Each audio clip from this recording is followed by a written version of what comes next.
There is a difference between audience and personal intent. I had a marketer kind of explain it to me in terms of his two teen daughters. Let's say you're a social marketer looking at, okay, same income level, same demographic, same gender, same age, basically. One was like 17 and one was 16.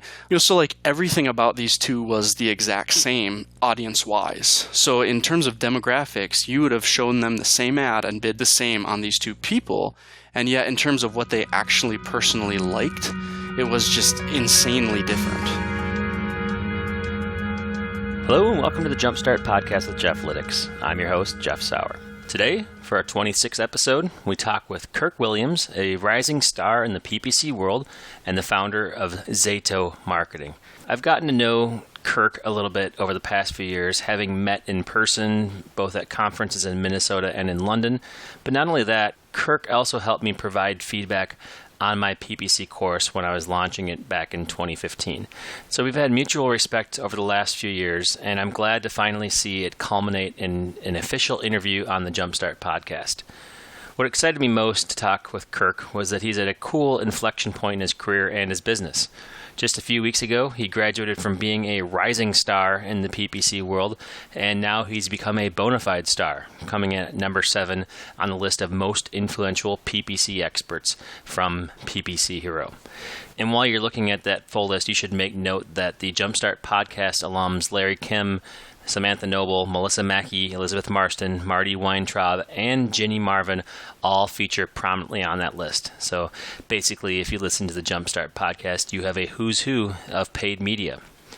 But today, it's all about Kirk. We learn how he got started in the industry, his quest for knowledge, and his constant desire to keep on learning his craft.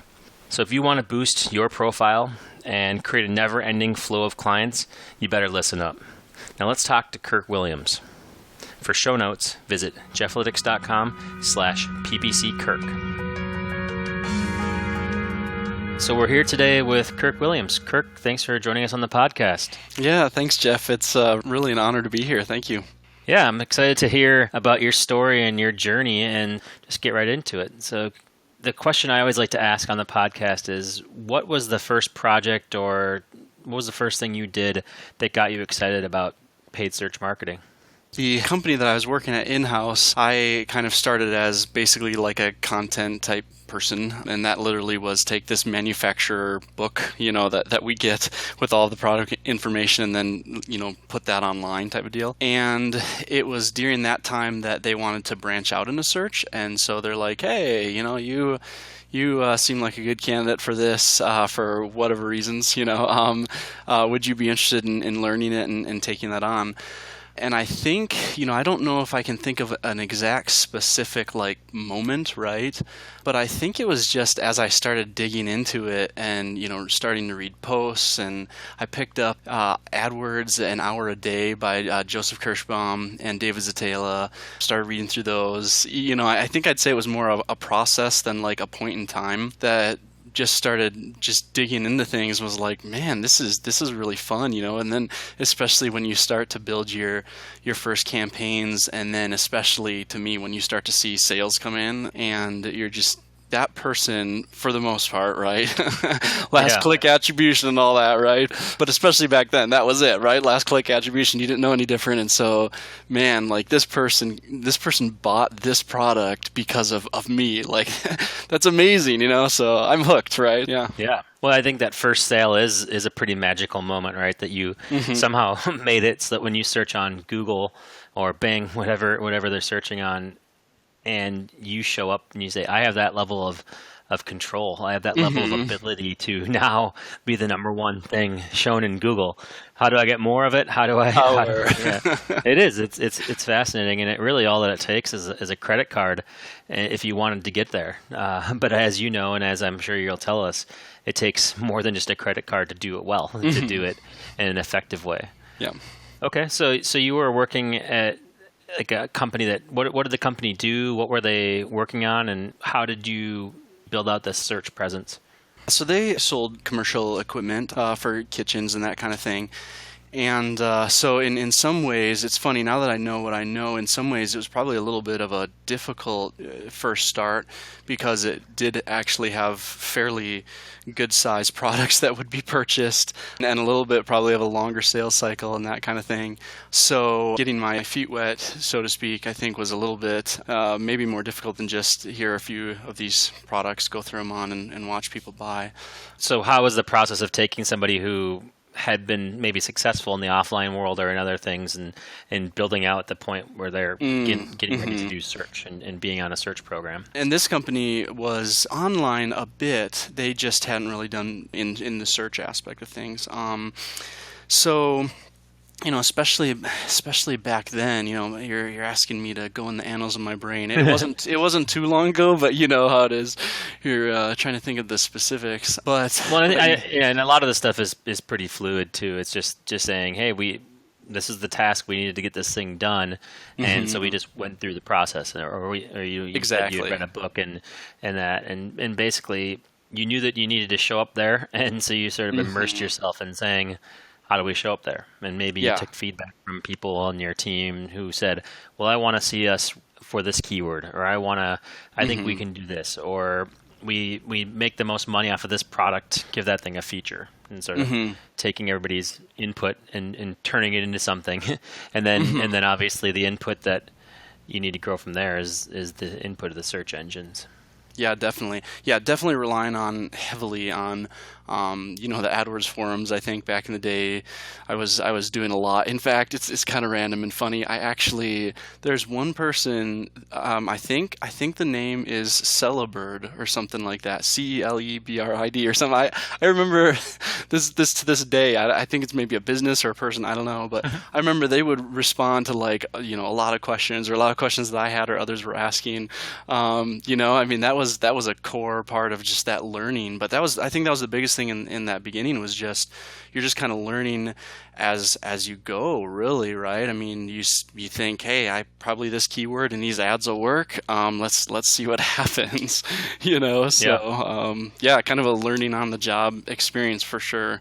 And I'm sure that the company just getting into it, just getting started, they may or may not have known whether this was whether it was being done the right way, or whether there's room for improvement. So you probably had a longer runway at the beginning. Obviously, learning is one thing, and I think that was probably one phase, but now you're starting, you've transitioned into being an expert in PPC. So how does that process work? How does that transition from being a learner to being a teacher go? Making a lot of mistakes, doing some things right, doing some things wrong, learning. I think I remember I listened to Melissa Mackey's podcast that you did, and I think I remember her saying that, just about kind of her having this voracious appetite for just learning. Like I just want to learn anything. And especially I think in the beginning days when I just didn't know anything.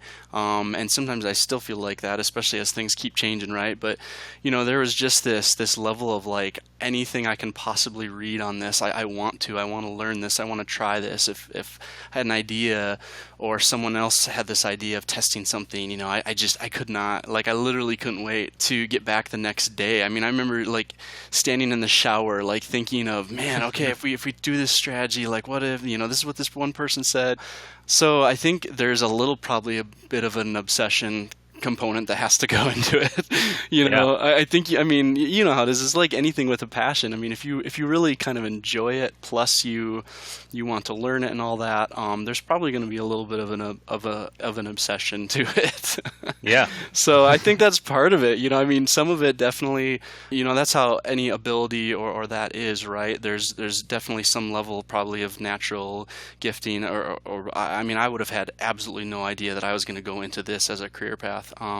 But to be honest, I think the vast majority of it is just I tried to put a lot of time into it, right? I mean, I've really tried to put a ton of time and energy into doing it and learning it, which is also crazy because it's funny because when you say expert, I'm like, man, I feel like every time I hop on Twitter or something, I'm learning stuff that I'm like, I probably should have known that, it's just this AdWords is, even just AdWords is this unending realm of knowledge, Yes. Absolutely. And when you say that you would sit in the shower and think about ways, I totally agree. That I remember my first breakthrough with AdWords was the same thing. I always say that it's like a video game where you, even when you're not playing it, you're playing it. So you're working through things in your head. It's true. And you sort of have dreams about it. You're dreaming about bid changes and AdWords and all the things that you're going to do and seeing how things happen. It's really a fascinating discipline, really, when it comes down to it, is everything you do has a impact. It has a result, sometimes good, sometimes bad, but everything you do has the ability to affect your company and your bottom line and the future. And so it's really a pretty high stakes way of doing things when you consider this is really real people buying real items from your search campaigns. Mm-hmm. It is. I think, I mean, I am not sure, what the average person out there is managing with spend. I have a feeling that I'm, from what I've learned online, I think I'm actually probably pretty low in terms of the amount that I've over time spent on AdWords, right? And yet even then you think of the fact that sometimes where you're like, man, I'm spending millions of dollars that is not mine, and I'm responsible to turn this into a profit, right? And especially when you look at it in terms of a bulk, like the last 5 years, you've managed this amount of money. Oh yeah. It's kind of intimidating, Yeah. And it's crazy because it goes across the board. Going back to the expert thing, I think that expert is such a relative term that it's hard to pin down what makes an expert. But I think that obviously you've had notoriety and some awards that say that, so that helps. When a third party says that, then you can say it yourself. I think that's that's a good validation there. But at the same time, I think it just means that you know exactly how to deliver on the expectations of your client or your company, whoever you're working for, and you know how to be accountable for that. An expert to me is just somebody who can deliver that, what you're expecting. And I don't think it really matters how much you spend. Like I've met people who are managing $20 million a month ad budgets or $5 million a month ad budgets, whatever that is. And I don't think that they're any better or worse than somebody managing a couple $1,000s. It's really, are you fitting the expectations, and are you like getting the most out of this that you can? Are you the most profitable you can be? Are you generating the most value you possibly can? Yeah. And I mean that's a good point. And I think there's pros and cons to either or, because in some ways I think managing smaller budgets can be more challenging in terms of, like, let's say the time to get data and that kind of thing. Making decisions if you're not getting millions of clicks and impressions to do quick ad tests and that kind of thing. In some ways, like you've got to strategize a little bit better than just saying, let's throw a little bit more money at it. Like that's not the route you can go down, Yep. And plus the limited budget, especially if you're on the phone talking to that small business owner, sometimes that definitely is more complicated and more difficult, requires more finesse than just dumping more money. Although that has its own challenges as well, right? So, yeah, that's good. Absolutely. It's just like, you made me think of Moneyball, or the concept, like a small market baseball team, like the A's making the playoffs is a lot more difficult than the Yankees, for example, with a seemingly infinite budget. But in any given day, the A's can beat the Yankees, and that's really what it comes down to with PPC. If you get your quality scores in order, if you can get your bids in place and you can get really good ads, if you do all these things right, you can have a competitive advantage just by being a better manager. And budget really doesn't have a lot to do with it. Really it comes down to, how do you figure out what your competitive advantage is? Yeah. So we'll see what happens as CPCs continue to rise, because I think budget might have more and more to do with it, unfortunately. But I couldn't agree more. I mean, some things you don't even get, you're sort of like dead out of the gate, right? You can hardly even get going because clicks are so expensive that some things just don't really work out very well. That is part of the art, is to know where you can even compete if you are getting started. Yeah. Great. So, okay, so you're obviously you did everything you could to learn the craft and to work on it. Was that over the course of like several jobs, or did you get promoted at your job? How did you? No, it was all at that one company, and then basically I added on like a couple freelancing clients on the side, and that helped as well. At some point there, I started freelancing myself. Then with Clicks Marketing, the awesome team. John Lee is over there, Amy Bishop, that kind of thing, those guys. And so that was kind of fun. That was definitely like a new experience. I think it was actually back when Joseph Kirschbaum was there. I think he's the one that brought me on. So kind of learning from him, from others, I feel like that was kind of like a next level. Sometimes you kind of have that slow, steady growth where you're learning things, but then you have certain things that jump it up. And I think that was a big part of that, because I'm learning from, these geniuses, right? And all of a sudden I'm seeing, oh wow, what a concept, what a different way to do things. I would have never thought of that myself. Now that I'm getting a chance to work with them, I'm seeing that.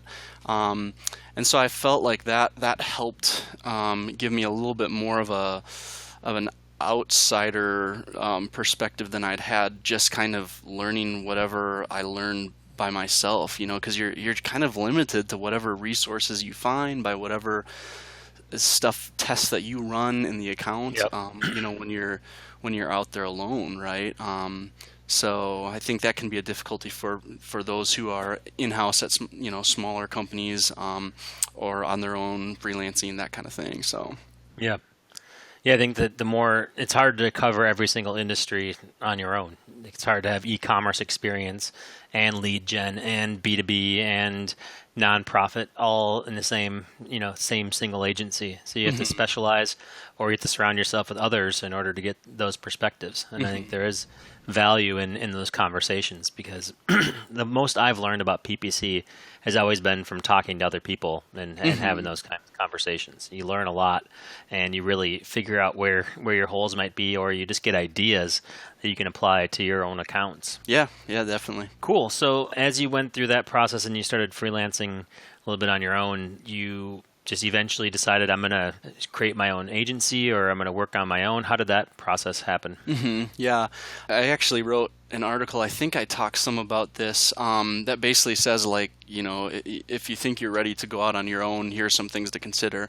And that might be helpful for someone who's listening to that and thinking about it, because I talk about things like, just try to get real practical, even things like, once you're out on your own, you are responsible for figuring out your taxes, you've got to have a computer, you've got to buy a desk and a chair, right? So just kind of, there's some practical, and then also like thinking through, when is a good time for your family, stuff like that. So it kind of walks through, like, here was some of the stuff that I thought of, or I wish I would have back in the day, and somehow I kind of fumbled my way through it and survived anyways. But for me, it was, I basically got to a point where I'm doing my full-time job, and I'm bringing on more clients on the side, where it was basically like something's got to give, so we kind of had to sit down and figure out, are we, do we want to basically start saying no to other freelancing opportunities, and just kind of keep plugging away here at this company, or is it time to say, hey, let's give this a try going out on my own? And you know how it is. There's always just a massive variety of things that work into a decision. And we decided at that time to go ahead and quit my job and then go out on my own. Yeah, I think that's a really good lesson for anybody, though, that is thinking about going out on your own. And that is, I always say, try to get enough business that it's not a big impact, right? If you're going to start an agency or whatever, do enough freelancing that you can either save up enough money that you have a certain runway, or that it's a no-brainer to get moving because you have so many clients and not enough time that lets you now get the time you need in order to get there. You don't. Yeah. It's a lot easier when you do it that way. When you build to it, and the decision, actually, it's not really a decision at that point. It just happens because it's like, okay, well, I just replaced my day salary, my day income, and so I can do it now. Versus stopping and hoping that it's going to work out, thinking that you're going to be able to generate the business. That it always takes longer than you think to completely fill your plate. And so I think that's a good way to go about it, is to let the clients and the busyness work for you, to make the decision for you. Yeah, I think so. And the other thing I think too is there is a level. I think it's a balance of risk, right? There is a side of it where you do your best to make sure that, like you said, you do your best to make sure that there's minimal risk, and on the other hand, like, it is just frankly one of those, like, there's risk involved, right? But I think there's a level of I think one thing that I've learned that I think maybe scared me more than it needed to back then too was there is a level of risk involved. But I think, like, even if it had failed and tanked, I think just this enough of what I'd learned and that kind of thing. Maybe I'm wrong. I don't know if it would have been too hard to try to then go get a job in PPC with that as my background, especially being able to say, hey, blah blah blah. Here's what happened. I made a go of it. So I think I just kind of saying in terms of minimizing risk, like, I was so terrified of, oh my goodness, what are we gonna do if I lose a client, let's say I lose my biggest client, or what happens 2 months after we make the decision. And I think there's a level of, especially people respect those who strive, who work hard, who do that stuff. And so I don't know. I think maybe I was stressing a little bit too much about whether I could have gone off and gotten a job if it had failed miserably. Yeah. I don't know. Yeah. Sometimes sometimes we just get sometimes we get too scared of risks, like we make them bigger in our minds maybe than they are, right? So. Mm-hmm.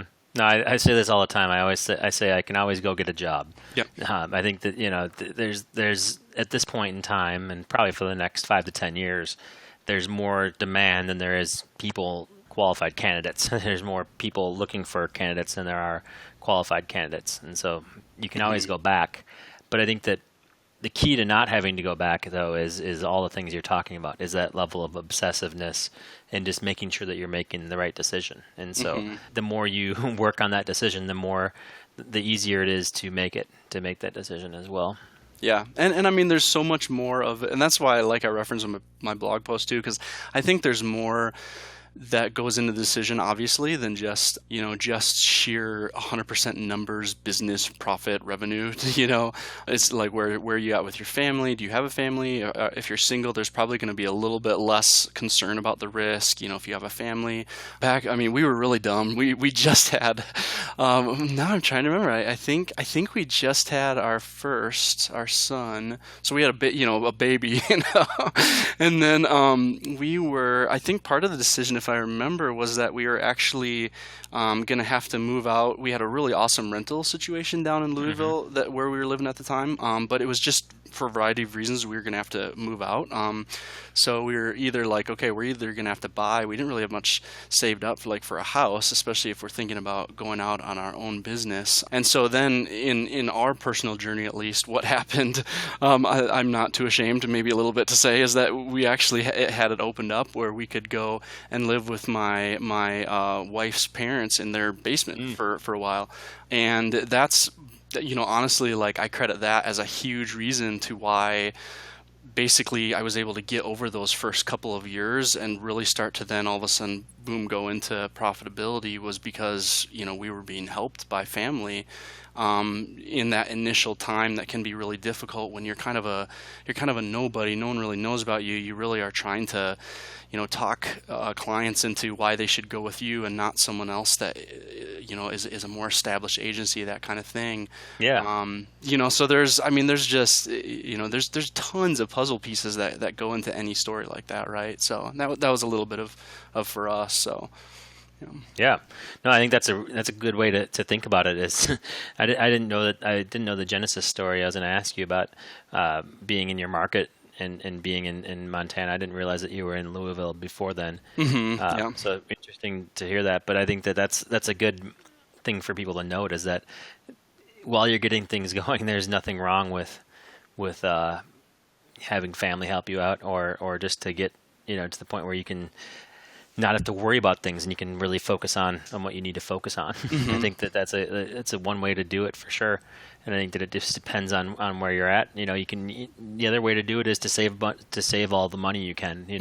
Like I said, if you're freelancing, live off of your salary, but it's easier said than done. I mean, I say that, but then I've done this 3 times now, going out on my own and starting something new, and it gets less scary each time. But then I also realize more and more that the more freedom you have comes from that. The whether you need to make revenue or not, or the whole area around revenue. So sort of cool to hear that that's one way to deal with it, is that you minimize your expenses and then you can figure it out as you go along. Yeah. Yep. So you have the agency, you're working, you obviously at some point you decided to be called PPC Kirk. When was that along the way? When did you start to develop that persona? Let's see. I was originally, my business was the amazingly nebulous KE Creative Marketing, and at some point I rebranded my business to Zato, what it is now. But the PPC Kirk, so I think on Twitter I started, like just as I was starting to get involved with PPC Chat and that, I was KE Create, because I was trying to go along with that, that K Creative Marketing brand, that kind of thing. And I want to say it was around that time where I started to you read different posts and that, and they're like, hey, Twitter, even if you're a business, you should have some level of personality, stuff like that. It's a person. So I thought more of kind of shifting my Twitter account to still be like, to still be business. That's the most part of what I tweet is business type stuff, and then if in the future I could go have my own business account or whatever, but kind of shift it. So then I started so I just started typing in like Kirk Williams _ whatever, basically trying to find my name, and there must be 400,000 Kirk Williamses out there on Twitter. Okay, because I like literally could not get anything close to my name that would not have involved a lot of random symbols or numbers or something, right? Yep. So then I was like, well, PPC, I guess, that's what I do. So PPC Kirk, and it was available, and Nice. And there it is. So, hey, you know what? I think it's worked really well because there's no denying what you stand for and what you're looking at. And so when you join in these things, hey, that's PPC Kirk. And I think even though it's funny that maybe it wasn't a strategic way to, or a well thought out way to do it, but it's been a big part of your brand building, and that you are that's what you're interested in, that's what you do, and you are part of the community. And so I think that in some ways that's helped you in more than you'd probably imagine, just choosing to do it that way. Yeah, I think so. I've at some point I was like, well, maybe I shouldn't be PPC just in case for some reason something changes. Yeah. And then I was like, you know what? If something changes, like the reason that people are following me at this point in time is because I'm in PPC, right? So if something changes enough that I should change my name, I'd probably lose all those followers anyways, and that's okay. So I'll just stick with it. So no, I agree with you. And it's funny, that's a pretty similar process to me choosing Jeffalytics as a name, which is good and bad. Like I really like it and I really don't like it at the same time, but it was available as a domain name. Yeah. And it somewhat represented what I do, and that's Analytics by Jeff. And so I was like, okay, well, it kind of flows though. Well, then there's like 40 other people that have analytics in their name now, and Analytics is probably the best one. I mean, good for her because it actually is in her name. But and I think she started first. Just so anybody's wondering, I didn't create this idea. I think she might have done it first. So anyway, I'll have to get her on the podcast at some point too. Yeah, that'd be cool. Yeah. So, but back to you, obviously. So you have the agency and you're getting going. You're building a name for yourself. I know you're doing the speaking. You start doing speaking. How does that part work? How did you get into speaking? And is that something that you see a lot of in the future? How is that going for you? I think I really wanted to get into it, and I think it was after I'd gotten to know people on Twitter and then started to write blog posts on that. I think then that made it a little bit easier to step into that because especially probably conferences and that, they're willing to risk it a little bit less probably on someone that they've been able to see, okay, this person writes, they have some ability to discuss PPC at length, that kind of thing. So that my guess is probably, you're able to see that and say, okay, we'll risk a session on on this person. So I that's my assumption for what happened when I first was able to speak. Yeah. So that's cool that everything you do opens up another opportunity, and I think it's a model that people can follow if that's what they're really looking to do, is to become regarded as an expert or to sort of follow a path. They have an example here, and that is freelance until you get enough clients to do it on your own, and then build up your presence by joining the community. I know you're really active on PPC chat. That's sort of where you and I think met in the first place. I'm sure that's where you met many people, is both that and then freelancing and that type of stuff. How has that helped you grow the business? Do you have employees now? Do you have like a lot of clients? Are they coming out of your ears? Are you looking for more? How are things looking now that you've sort of established yourself as PPC Kirk? I'm trying to figure that out, honestly. I'm in that stage of, you're going to have some fluctuation, right, in your client base. It's just natural. You'll have some leaving at some point in that. So trying to balance that, I'm learning that it's you get to the point where you're like, I hope I can afford that first employee, but when I do, that's like a direct hit in my income, right? But in order to kind of like grow to the point where you really actually need one, you're kind of really, really busy, right? So that's actually exactly where I'm at right now. I think definitely, I think what I'd say in a goal here is it's August, so probably I'm hoping by the end of 2016 to have my first employee. So like I said, I'll be the first to say I'm trying to figure this out, right? I'm in no way. I've had a lot of conversations and I'm learning a lot from people, and I look at some people that I know have started these agencies and they just blast forward and they have like 30 employees and they started at the same time as I did, and I'm like, wow, okay, you're obviously probably smarter and better than me because I obviously just kind of stayed where I'm at, and you exploded in growth. So yeah, some of that probably is different models and different choices, but oh man, we could do a whole podcast on that. Maybe we will at some point.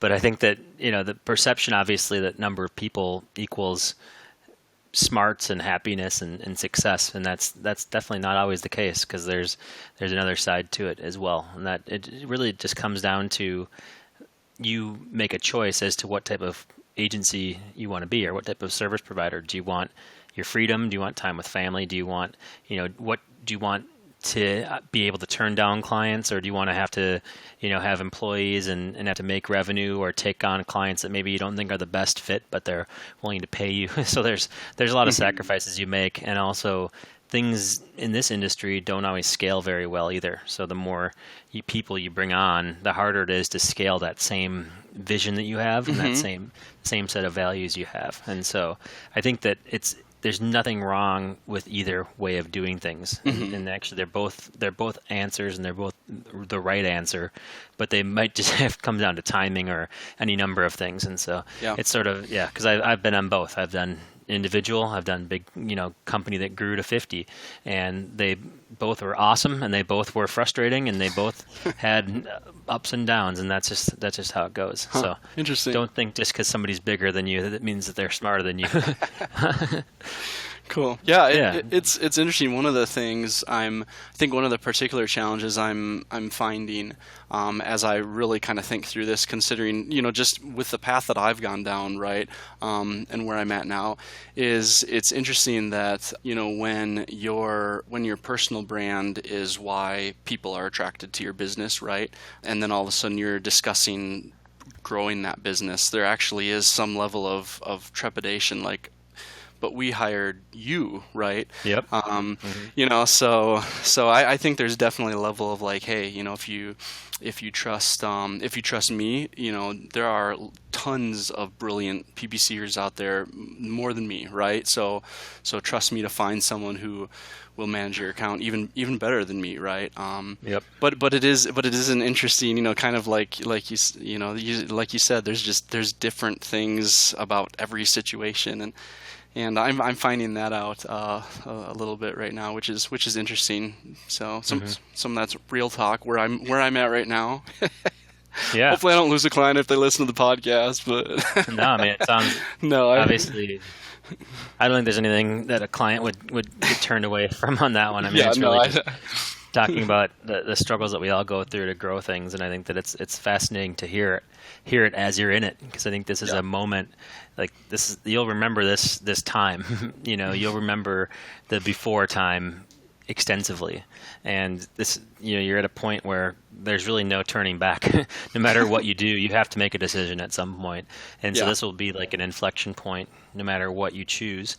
I think that more than anything, the key is to just be clear with yourself and with what you want, and that's hard because I think that we all want different things, and this is actually sort of therapy for myself too, because I'm in the same point, right? Is like as you go through things, there's choices you have to make, and it may seem clear in hindsight, while you're in it, it can go either way, and so and it changes, right? Sometimes I'm like, man, I really like my money, I don't want to give that to someone else, Then I'm like, well, on the other hand, right, the growth and the awesomeness, I look forward to being able to work with someone, frankly, at some point, just learning from them, growing from them. So even that changes, right? Like what you want and stuff. So, but it's interesting. Exactly. It's fun. No, and it's so personal to the experience too. So that's the cool thing about it, is that it's ultimately it's all about you.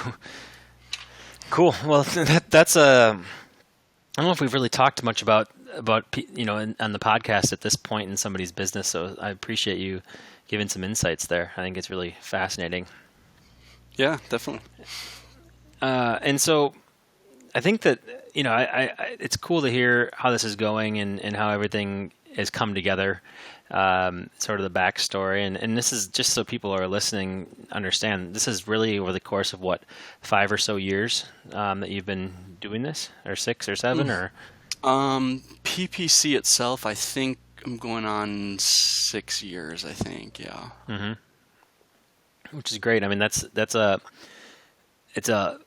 actually quite a bit of time here, but I know everybody always considers you the rising star, the young guy on the block. I mean, I've heard that several times in reference to you, for better or worse. And so, I think Melissa said that in her interview too. She's like, Kirk's a rising star. So, it's both 6 years is a long time, and it's also a short time, depending on how you look at it. Yeah, especially, and I think, I accept that for sure, in terms of even somewhat still feeling new, in some ways, because in any other industry, 6 years is nothing, right? Yeah. But also there is a level of, because I was kind of head down in my own account, still learning and trying to figure stuff out, but wasn't really engaging with anyone else. That's probably been the last 3 years, I think. So especially that a lot of, I probably started, especially writing, and I think that's when I started getting connected to more people on Twitter and LinkedIn and stuff like that. Was when I started writing naturally, right? Because people are reading your stuff and that. And we're talking, I think, 2 to 3 years, which is not a long time. So yeah, it doesn't take a tremendously long time to build that personal brand. It takes a while to build the knowledge to be confident to do it. But I think once you decide to do it, then the channels start to open up, like you said, because if you're writing on your blog and nobody reads it, then you need to figure out how to get people to read your blog. And that might be where you go to Twitter, you might go to the other areas and get people interested. And if you want, and if you do well at that, then they might say, come and speak at our conference. And then suddenly, the marketing aspect of things opens up so many doors. And then, you get clients asking you to do what you want to do, or, to work on their accounts, or to give them, advice, that type of stuff. And it really blossoms from there.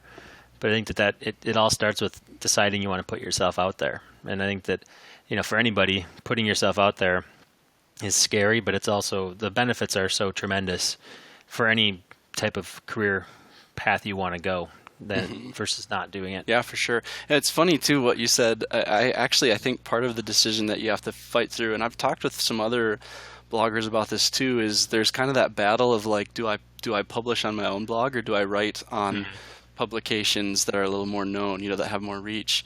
I think that's part of the figuring it out. I don't think I have that figured out too well because I rarely write on my own blog anymore. I've actually been thinking that more like, man, I really need to get back to doing that and establishing that content for long term. But in the past, I'd write, and I'd publish it, and you'd have like just such a small amount of people even hit it, and you're like, man, I think that was a good post, Yeah. So then the next time I'm like, man, I want to publish that on PPC Hero or try to get it on Moz or something, So there's two directions to go in that way too, and you don't have all the time in the world to write, so you kind of have to decide whether you want reach or over time to do content. So try to do both, I guess. Or you can just be Larry Kim. Oh my goodness, no kidding.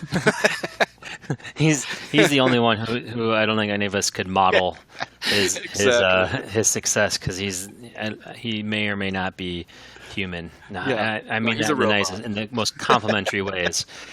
But Larry Kim may be a robot. Yeah.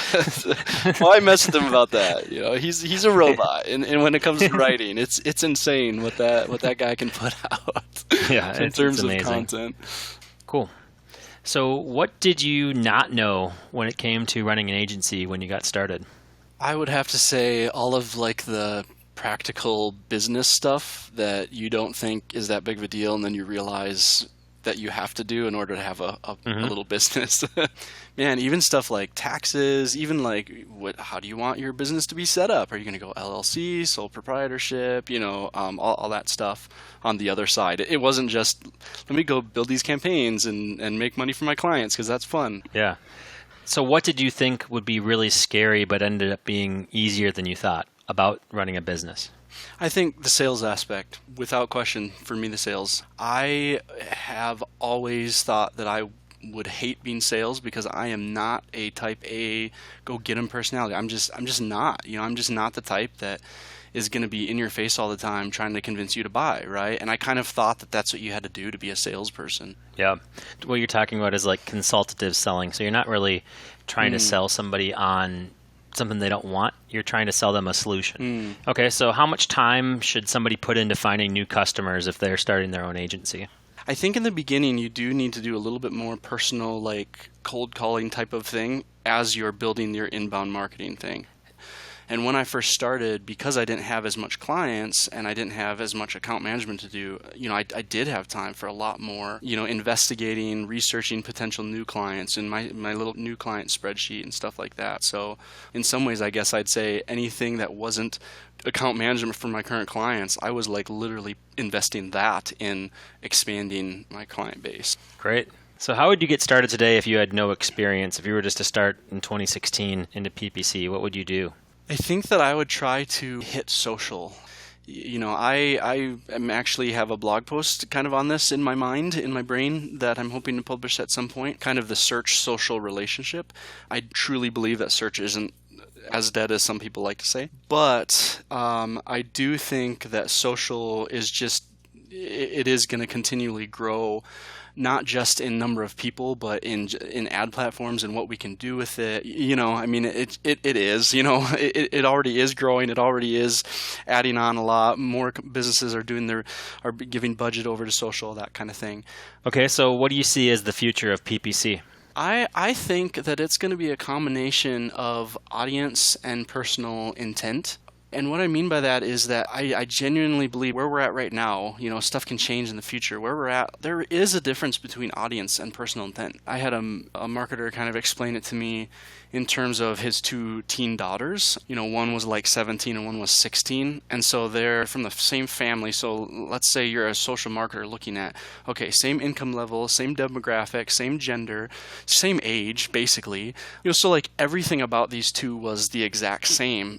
audience-wise. So in terms of demographics, you would have shown them the same ad and bid the same on these two people, and yet in terms of what they actually personally liked, it was just insanely different. Yeah. So that's one of the reasons why search has always been this awesome thing, because definitely keywords have different levels of intent for sure, right? A general query has more general level of intent, and that's fine.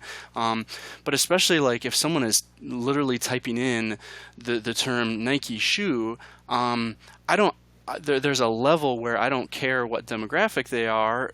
I'm not going to show them this high heel because they want a Nike sneaker, right?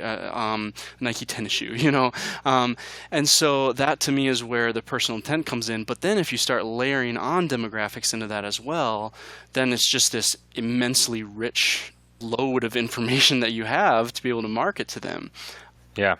So what advice do you have for a new marketer looking to get into this industry? To be honest, I think I would recommend, hey, if you're in college and you're trying to figure it out, like take some marketing classes, right? Take some business classes, like figure out how business and marketing works. I wish that I had some more knowledge of some of those basic things. I mean, I read that book, Scientific Advertising. I think Claude Hopkins is it? Claude Hopkins, yep. And I mean, what an amazing treasure trove of information written a long time ago, right? Basic marketing stuff. So I think there is benefit in just learning basic marketing for sure. But then also I think I'd say like a ton of hard work, just in be invested in learning that. I think what you said earlier, find maybe a niche that there's not a ton of people who have some of this stuff figured, especially in social. So maybe seek out ways like that you can help, and then probably get plugged into, I imagine that there are a lot of agencies in that I know that have internships in that. So I think there are a bit of opportunities if someone is interested in digital marketing. I think there are chances to get your foot in the door and then work your butt off in order to be recognized and get hired. So a lot of hard work, I guess. Yeah, absolutely. I think that's a good way to put it, is you just got to figure out where you want to be and then work your butt off in order to get there. Awesome. Well, thanks for joining us today, Kirk. It's been really fascinating to learn about your story and some of the advice you have for others as well. Yeah, thank you so much. It's been fun time. It was nice talking with Kirk. The journey to discovery happens at different times for everyone, and you can tell that even Kirk was caught off guard by the transition from PPC pupil to PPC master. If you were following his timeline, it didn't take long for that conversation to shift. One day he was a student, the next he's considered a master. That's really how it works in this industry. You saturate your mind with knowledge, and then one day others start to come to you for advice. They seek your opinion. Now, I'm here to tell you that it's what you do once you reach that point that really defines your career. And that's really what defines PPC Kirk as well. Now, speaking of that name, PPC Kirk, I enjoyed hearing about how he chose that moniker as PPC Kirk. Sometimes the minor decisions we make can be vital to the brand in the end. Having PPC in your name can definitely help you rise to the ranks of being somebody who's an expert in PPC, as Kirk has proven. So listen up, people. This guy built a business off of Twitter chats.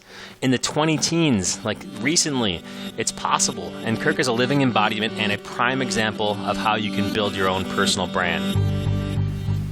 That's all we have for today. For show notes, visit Jeffalytics.com/PPCKirk.